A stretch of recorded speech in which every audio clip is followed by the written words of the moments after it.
Oh My Dog with Jack D and Sean Walsh. Hi, Sean. Hi, Jack. How are you, okay? I'm good. Now, obviously, we've not had the week in between, so I can't give you an update on Mildred's kennel cough. No, because last week you said that Mildred had kennel cough, and obviously we have actually recorded 2 episodes this morning, so the intermission has only been 10 minutes, whereas so you haven't had time to go to the vet in that 10 minutes, obviously. No, she's just lying here on the bed, and she seems feeling a little bit sorry for herself. I've got a vet story as well, which is that Dolly has got to go to the vet this afternoon for her inoculations, to be updated on that. So that's what's happening this afternoon at 2. I made a decision to hold off telling you that until the second recording, because then I knew I could give everyone an update in the following episode. And then we wouldn't have to go through this whole thing of disclosing our dirty little secret that we record 2 of these at a time. But you've blown it. Sometimes, yes, not every time. But next week we will both be able to give some feedback on what happened at the vet. Yeah. Dolly is listening to me. She's sitting on the seat next to me now, and she's listening. And she's I don't even need to go. I don't want to go. Actually, I don't need a jab or anything. I'm fine. But the thing is, she's up to date, and if you let it lapse for too long, you have to start the whole inoculation thing again, and it's a more sort of serious kind of sequence of jabs that they have to go through. So it is worth keeping an eye on the date and when they are due and everything, and keeping it done. Thank you. Does she know can she sense she's going today? I like to think she knows, because she listens in on everything, and sort of, she knows what's up. But she will definitely know, obviously, when we get there. But this is the thing Jane said, because it's down the road from us, the vet, and there's a cafe where we sometimes have lunch. And Jane said, should we have lunch there and then take her to the vet? And I said no, because she'll start thinking lunch at that cafe where she's extremely well behaved and likes going. She will link that with having to go to the vet afterwards, and she'll think it's a trick, isn't it? That's very clever. Yes, that's very well thought through. Preempted that one. Juniper went for hers last week. And how did it go? It was fine, but when I took her into the vets, she was shuddering and shaking on my lap. Oh. So I think she's now got the association. I was saying this to the vet. I said, I wonder if she remembers coming in for her spay, and if it's a kind of a connection to that, or something negative has happened there. And obviously she was a bit nervous, but it was all fine. It was over with very quickly, and she did really well. But then afterwards I got I don't know if this happened to you before, I got a bill on my email instead of me paying it there and then. Oh. But they just forgot to. It was only £8. Oh, okay. I don't know why it was an extra, but that came through in my email, and I thought, bit cheeky. Could have just said to me. What costs only £8 at the vet? What do you don't know. Was that for the tea while you were waiting? That's a reasonable price for any vet to be charging you. I know, it's quite cheap. I shouldn't really talk about it, because it was fine. But I just didn't really understand why they just didn't say, oh, by the way, there was an extra something in that inoculation, and that's £8. They just sent me an email. Strange. I mean, in terms of the dogs going to the vet and having I don't think any dog thinks, oh great, we're at the vets. It's a bit like us. No one goes to the doctor for fun, do they? So it's, they just, I suppose there are some people out there, and inevitably there will be, who think that that's what they'll do with their day off. So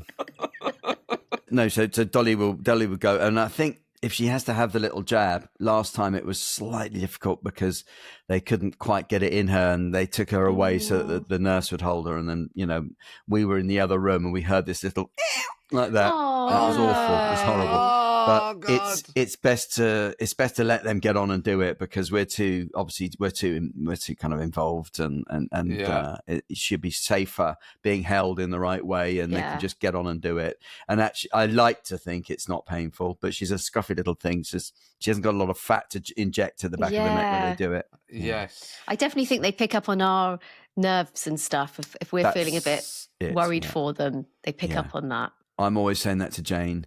I had a terrible experience. This is a bit similar when the children were small, and I was trying to teach them that going to the dentist is not a big deal. And so one of our children in particular was extremely reluctant to go to the dentist or anywhere near the dentist. So I said to him, look, come in. when I'm having my teeth done, you can watch and you can see it's absolutely fine. And then you have a go. How's that? All right, Dad. If he says it's all right, I will go in as well after you. Right, so now we've narrowed it down to 2. He was sitting on the chair watching me and having my teeth done, and the dentist will just need to just get some of this out, and the drill comes, right? Oh no! And I'm just lying back in the chair, and I'm saying, "Well, it's not going to be any trouble. Just watch that. It just sounds a bit funny." And the dentist managed to push it straight into a root canal or something. Oh, and I might as well be in the electric chair. I started writhing and so my 4-year-old completely traumatized. And I had to say, I think we'd maybe come back another day for.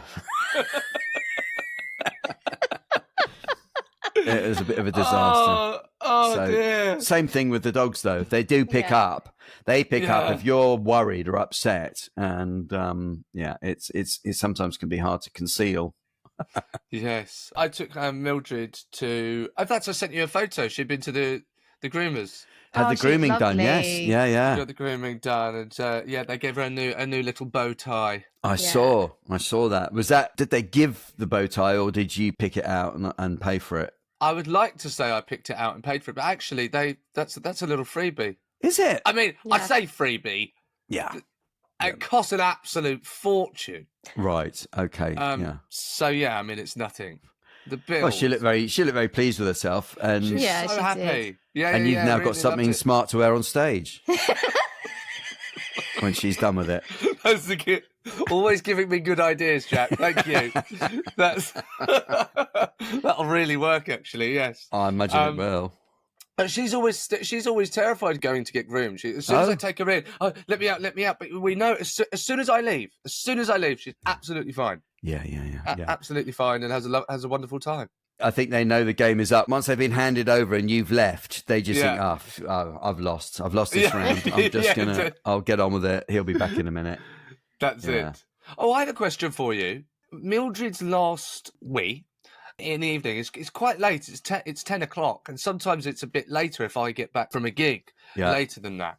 And Grace wants it to be earlier, because sometimes I have to stay overnight, and 10's a bit late for Grace because obviously we have the baby. Yeah, of course. Yeah. So any advice on how to get from 10 to earlier? And I'm sorry, on top of that, if it is earlier, does that mean that she needs to be let out in the morning earlier because you don't want the gap to be too long? Okay. I think what you need is in your garden you need a water feature.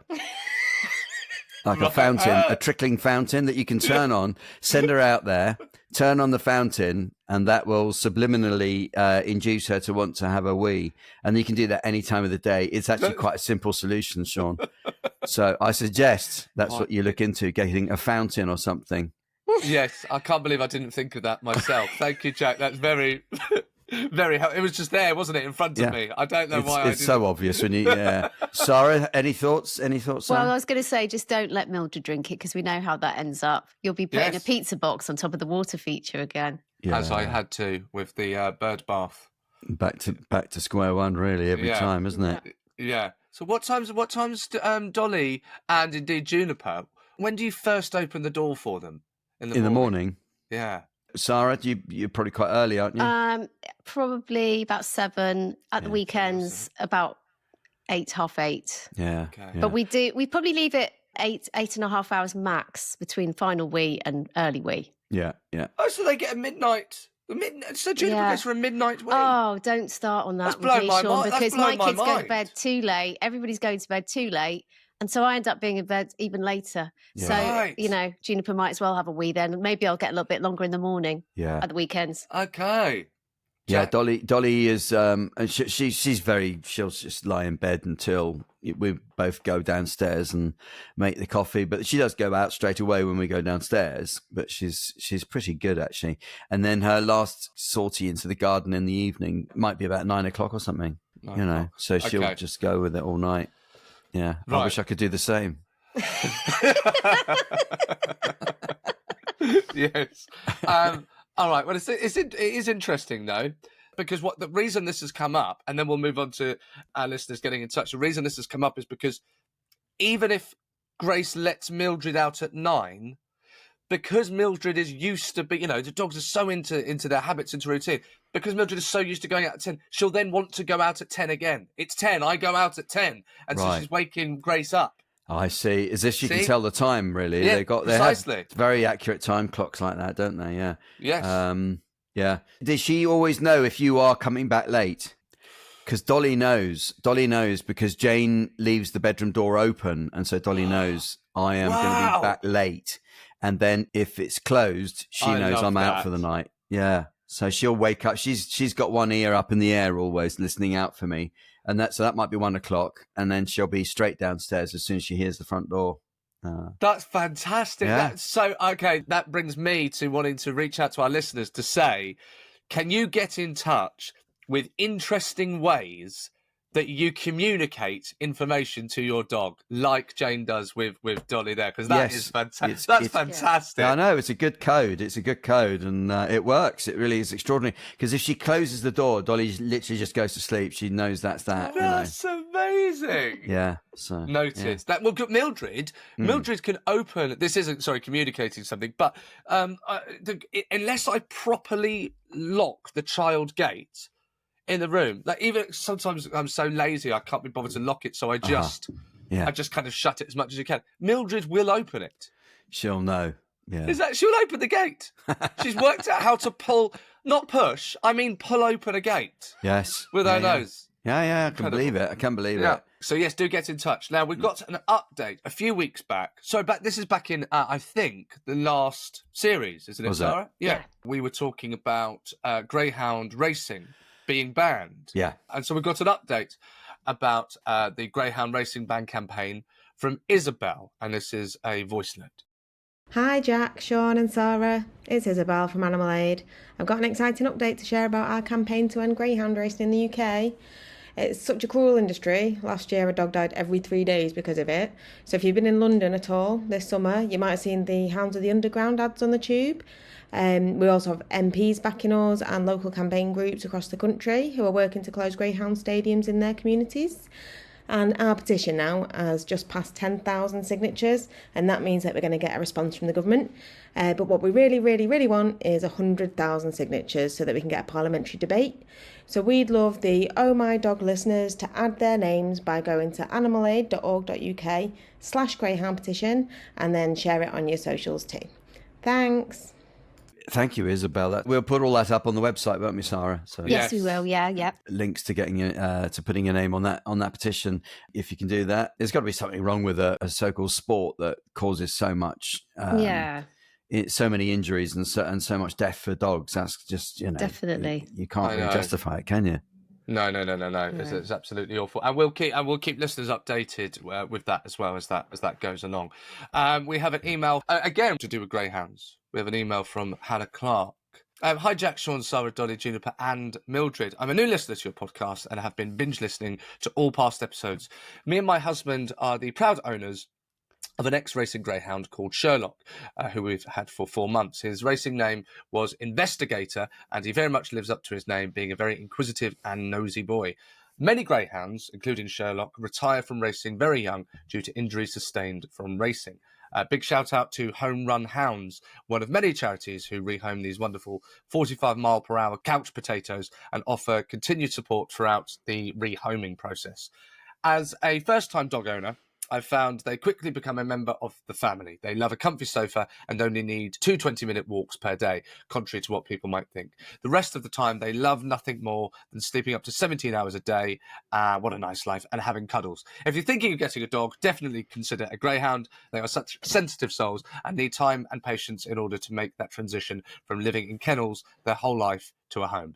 The way they adapt is remarkable, and it's heartwarming to see them enjoying life away from the track. Keep up the great work with the podcast. We look forward to listening to many more. Best wishes from Hannah and Sherlock, the greyhound. Oh, that's lovely to hear. Thank you, Hannah. Yes. And have we got a picture? Have we got a picture of Sherlock? I actually don't. I will find out from Hannah and I'll show you a picture when I've spoken to her. I want to see a picture of Sherlock. Please send one in, preferably with Sherlock with his pipe.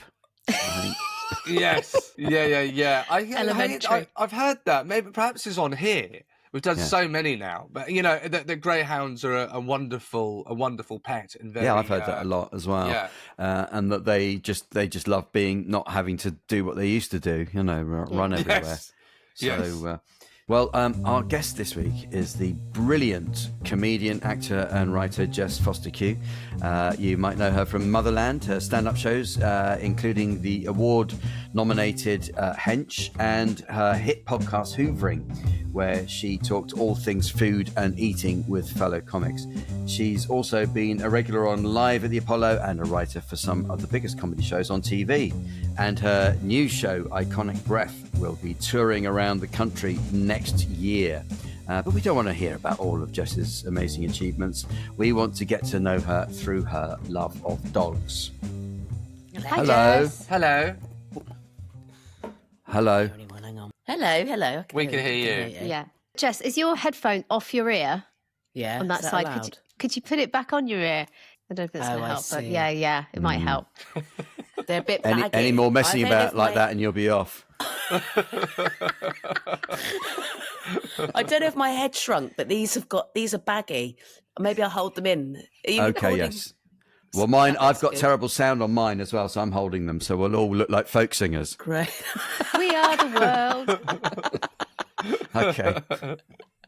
It's great to have you on the podcast, Jess. Thanks for joining us. Thanks for having but we me. need to clear something up because Oh. it says here that you actually currently don't have a dog. Sorry. No? Well, Yeah. What are you So What are you sorry. doing here? yeah. I want one. You want one? Yeah, I really want one, but I need to wait for the 2 cats in my house to die. Have you Lovely. told them this? One of them is watching me with a look of absolute disgust. I've said Yes, that right at her. I I said can it. imagine. Yeah. And you know that's the cat's going to live till it's 27 now you've said that. What seriously would you, because obviously you know like all of us, you know, traveling around a lot, as you imagine, with work and touring, and it's not easy to have a pet that needs kind of looking after. Will you be able to cope with that? I can't promise that I'll cope, but I've already got a human pet that I don't cope great with, so I don't mind just sort of adding to the carnage. Oh, okay, right. Luckily, in terms of parenting, I think my biggest hack of a human or pet is just set the bar low. Set the bar really idea. low. Don't be Great idea. perfectionistic. Just accept that at some point the pet or the person will have some trauma that will have been your fault. And I'll go into becoming a parent to a dog with the same attitude. Well, that's a great starting point. I can see the logic with that, actually, because you know, did you grow up with dogs? Are you? Yeah. So tell us about your dogs when you were a kid. So the first dog I got, well, I only really had one, actually. I was 5 and she was called Poppy and she was a golden retriever and she was lush. I was a bit scared of her to start with because she got big real quick and I think I was scared she'd jump up on me. Yeah. And a bad thing happened. Like, she had a really complicated life. She had a lovely first year, but then on my 6th birthday party, someone let off a party popper and she bolted and ran away and we lost her for 2 weeks. And when we did find her, she'd been run over, not dead, but she had to have a hip replacement and it was all really dramatic. Oh my lord! And I think I went from being a bit scared of her, a bit detached. I didn't really bond with her. And then after that, I was like, whoa, I don't know. And then I fell head over heels in love with her. Yeah. And she was just the loveliest dog you could ever imagine, just a big sop. But what happened is my parents broke up when I was about 11. And my dad worked away and I was moving in with my mum and my mum worked shifts. We weren't going to be able to take the dog with us. And my dad said, and it's a classic line, he said, Poppy's going to live on a farm. No. And later I thought, oh, has Poppy's been put down? You know, or, you know, rehomed or whatever. Brilliantly, probably about 4 years after this, I was introduced to my dad's new girlfriend who had been his secretary at the time. That my How unusual. broke up. How unusual. And she came to visit. She She was a mere 17 years younger than my dad. And she came to visit and I got to know her. Maybe a year or so into that relationship, I met her parents, right? Roughly the same age as mine. Yeah. And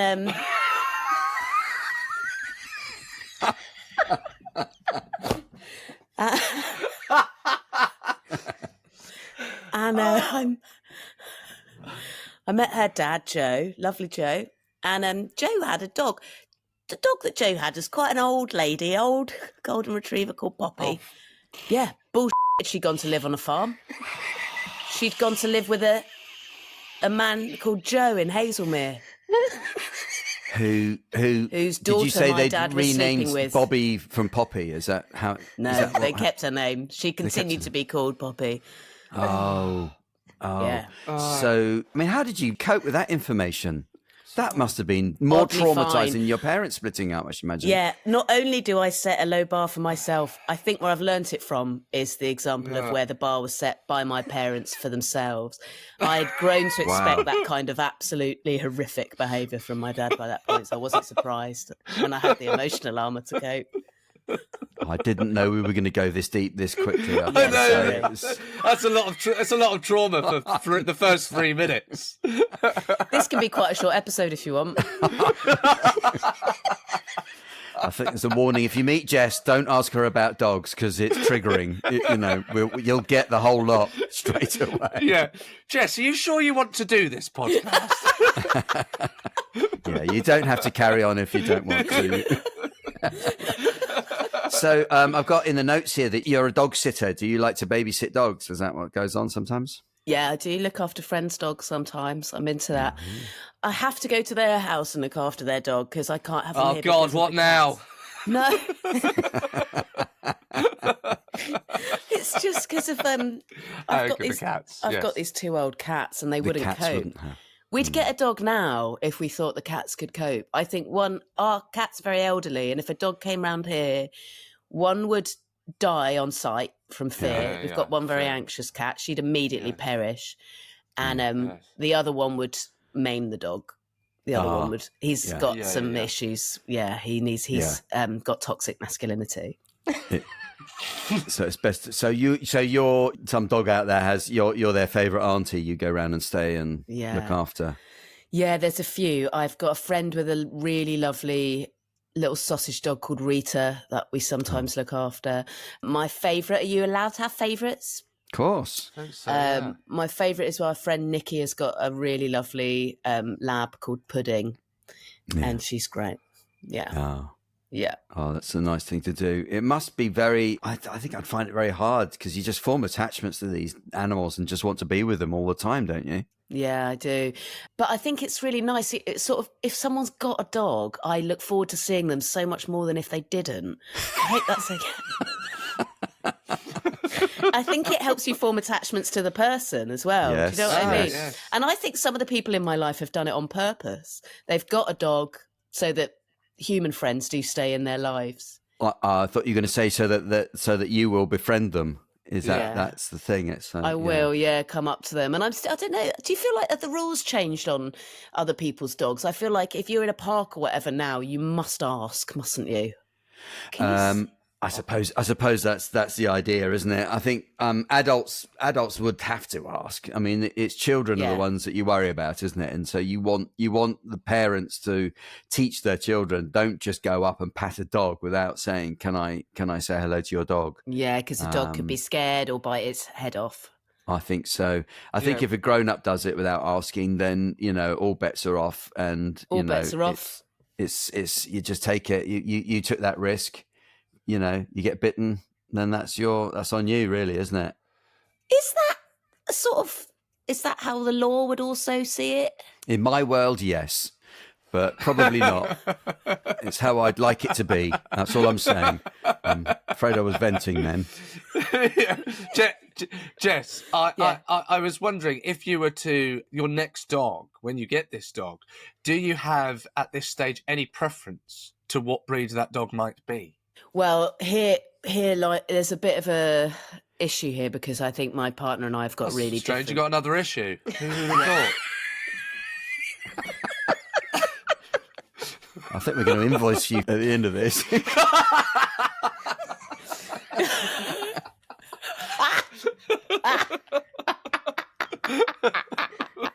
For all of your therapy bills. Well, my partner and I are into different dogs. We've got different things we want from a dog. Right. And what are they? She wants a dog that's got like some fur to scrump. Mm-hmm. And I don't care if a dog's quite slinky. I don't. Okay. I'd scrump a whippet or a short-haired retriever, whatever. She wants something a bit shaggier. Okay. Yeah. She doesn't care about size. I don't want a tiny dog. I don't want a silly dog. I want a hench dog. I want at least a medium dog. You don't want a silly dog like a Chihuahua, do you? Oh no, someone here. Steady on. Dolly is my Chihuahua. She's sitting right there with me, and she is far from silly. She's actually just looked up and heard you say that. She says, "Who's this anyway?" Sorry, Dolly. I do understand what you're saying though, because when we used to have smooth-haired, smooth-coated Dachshunds, and we could never imagine having a really furry dog, and then Dolly came into our lives, and she's a long-coated Chihuahua, and I just can't imagine anything more lovely than that. She's just so cute. So I think it's the love will come in first, and then you'll just sort of like whoever it is. I don't really. I'm not super. I think I'd love any dog. I think there's stuff to consider, isn't there? I guess I would like. I'd take a dribbler over a barker. Yes. Yeah. Okay. That's a solid preference. I don't mind drool. I don't mind hoovering up hair. I don't mind smelly old mutts. My dad and his secretary and then long-term partner, they had rescue greyhounds. In the second half of my from my teens onwards, and they were the loveliest dogs. But there is more trauma if you want it, because so they were rescued, which is great because the reason I remembered them is because actually I don't mind farts. They were the smelliest farters of dogs I've ever met, to the point where some friends, once I was a teenager, some friends were like, well, "I don't want to come to your house because it stinks." Your dad's dogs have the air, and I'm not coming to your house. That I can relate to, because it's pretty evil, isn't it? When that's just when it's bad, it's bad. Constantly being emitted, it's not nice. It's not great. There's no scented candle can deal with that, really, and it's doesn't disguise it. It just somehow makes it worse. Yeah, it does. It does. It's mingling a smell of caramel and mango with dog fart is not. It's not successful. Sandalwood and fresh turd is not. It's not the one. We were just talking about greyhounds. No. So it's absolutely fine. We were talking about greyhounds before you hopped onto the call, and I was just wondering. I know you would have been young, but do you remember? Was there any kind of transitional period between the dogs racing and then them being a kind of a homely dog? Do you remember? Was there any training involved in that? I don't know but I don't think there was enough. Because so it's quite tricky. I think it's pretty awful what happens to lots of greyhounds, or certainly did then. So let's be clear, this is like 20 years ago. So they were both one of them was pretty mediocre as a racing greyhound, and the other one was amazing. He was called Colneen Mick, and he was an A1 class racer. He was as fast as it gets. He was like a really successful racing dog. But effectively, once they can't race anymore, usually they've either got too old, but quite often, because of the nature of it, they'll have got kicked by another dog, and then they just can't race anymore. They just put them down. So it's quite a quick. Yeah, it's awful. So it's quite a quick transition.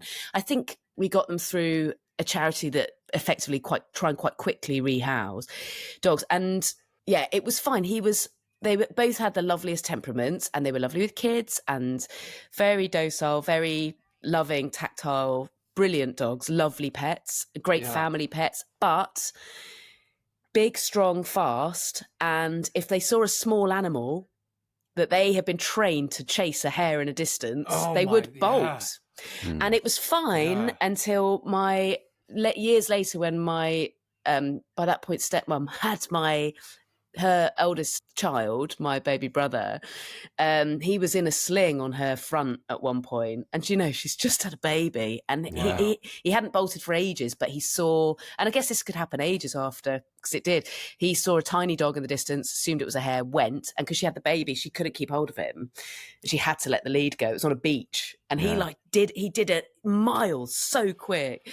Wow. And everybody, the dog actually ended up being, a guy saved the dog and everyone was fine in the end. But from that point on, it was, because of that, then Mick had to wear a muzzle out and about from that point on. Right. Well, that's interesting. Because it's so embedded in that I think you can find out years later that instinct is still there. So I think better safe than sorry on that front. But they were lovely dogs. It's interesting to hear, yeah. You never know where Jess's stories are going to go, so I was getting quite scared then. I know. Yes. I'm an absolute liability. I'm sorry. Do you like to befriend people that have dogs just randomly in parks, though, Jess? It depends on my mood. Most days, yeah. Yeah, that's all right. It's okay. Yeah, I think it's a great conversation starter. Yeah. I do worry on behalf of the dog owner that they're potentially bored of the same questions. That could be quite a comedian's worry. They might, they might be very open to discussing their dog, answering the same questions, and they're not promoting at all. They're not saying, they're not answering the same question in 500 different ways in a day. But I love talking to people. If you get the vibe from someone that they're up for that conversation and that they're up for you making, often the dog decides for them as well, right? Most of the time, a dog is like, and then you're not, you're in there then. Yes. But my thing is, though, if you've got a dog and you start a conversation with someone else with a dog, that is normal. But if you haven't got a dog and you start talking to someone with a dog, it's a slightly different dynamic, is it not? I mean, I feel a bit defensive, but yeah. I'm not surprised. It did sound like I was accusing you of being an oddball at best. Yeah, did actually, yeah. I'm honest, yeah. I will rephrase it. Because I've found. Yeah. I'll only say that in my experience, that's been the case. Is that it often doesn't kind of pan out to be a very good conversation, but I'm sure. Well, we can all only speak to our own experience, and I've had some great chats with strangers, so.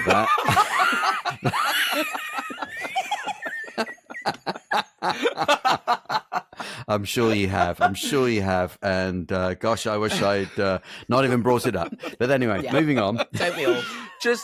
Well, I can move it on because I'm wondering, as a dog lover, why it is that you actually got cats in the first place instead of dogs. Did you? Yeah, not my choice. They're my step cats. Okay. Yeah, they came with them. They came with the missus. My baggage was a human child, and hers was two elderly cats. To be fair, for cats, she has trained them to be like dogs. Yeah. They say hello when you get in the door. They're really loyal. They're very lovely. cuddly. There's one there now. Yeah, I can see. Yeah. We He keeps licking me on the hand. I don't know what he wants. Get off that dog if pod. anything, Get they're off that needy. dog For pod. cats, they're not aloof. Yeah, get off that dog pod. That's exactly what he's thinking. And he keeps saying dog. what are you talking about? Yeah. So no, it's a complex relationship as a step parent to these.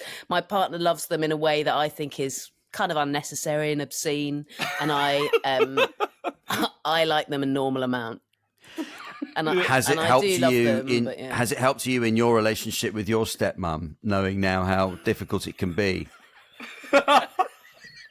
Yeah. yeah, you're right. It's opened your eyes, hasn't it, Jess? It's opened my your eyes. Maybe a lot more empathetic. And are they allowed? I mean, we don't normally talk about people's cats at all, but are they kind of they go everywhere? Do they, the cats, and where do they sleep? Well, they don't. They're not allowed in our room, but that's my rule. My partner is really upset. She'd have them sleeping on her face. She holds them, picks them, she kisses them on the face. They don't want it.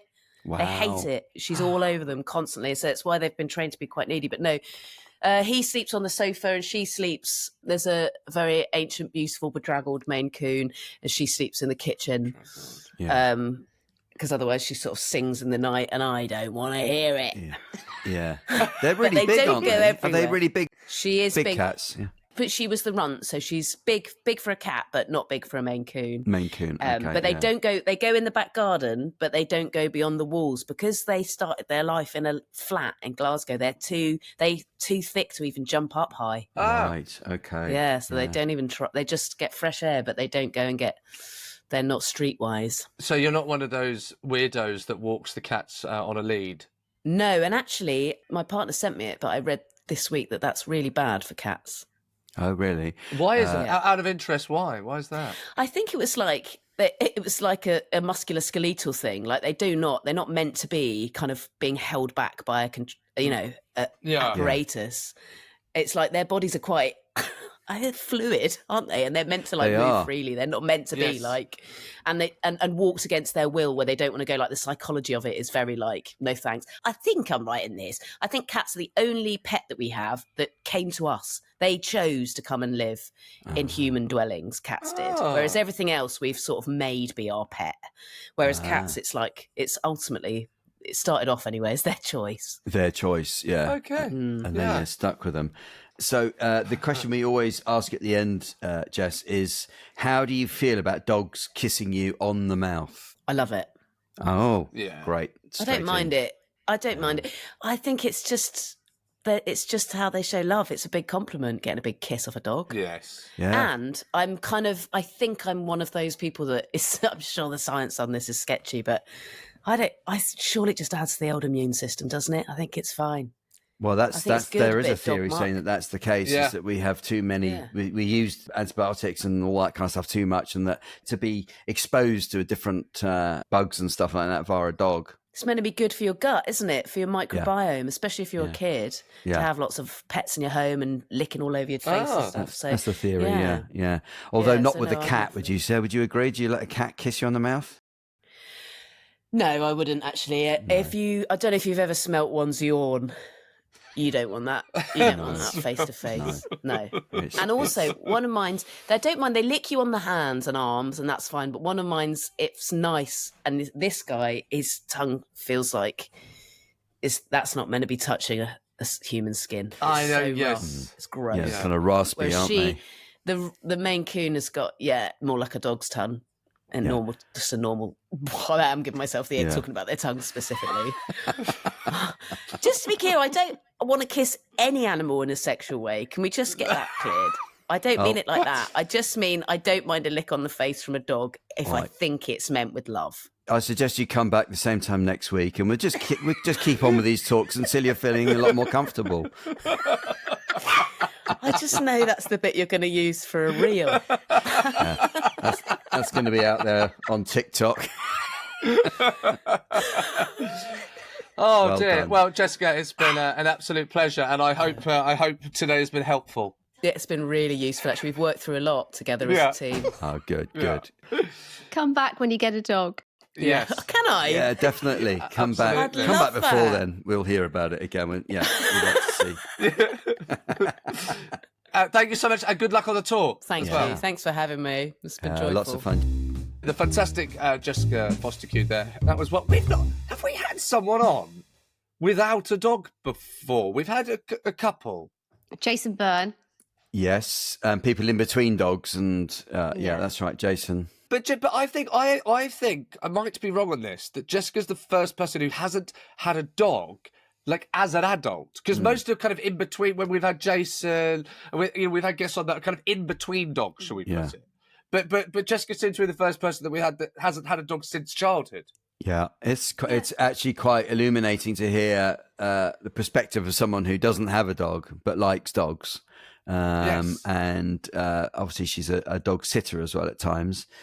She's committed, but for various reasons unable to actually quite make that leap and get a dog. Yes, but it was fantastic to have her on and hear about all of her trauma. Wonderful. Well, thank you very much for listening to Oh My Dog. We hope that you're enjoying taking a deep dive with us into our love of dogs. Yes, and please go and subscribe to our YouTube channel at OMDpod, and please do get in touch by emailing us at hello@omdpod.com, and please find us on Instagram at OMDpod. And we have a newsletter as well. Yes, we've got a newsletter. So if you want any news about the podcast, that you've just our listened newsletter. to. There's more news, all right? There's always I know. more. It's Sarah's project and she's done a newsletter. It's just amazing. I'm very grateful to you for all that hard work that must have taken. Yes. And so join us next week when we'll have another guest.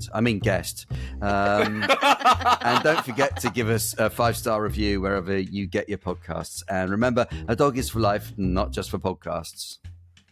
Yeah, Sarah, could you actually invoice her, please? Yeah, type me up now.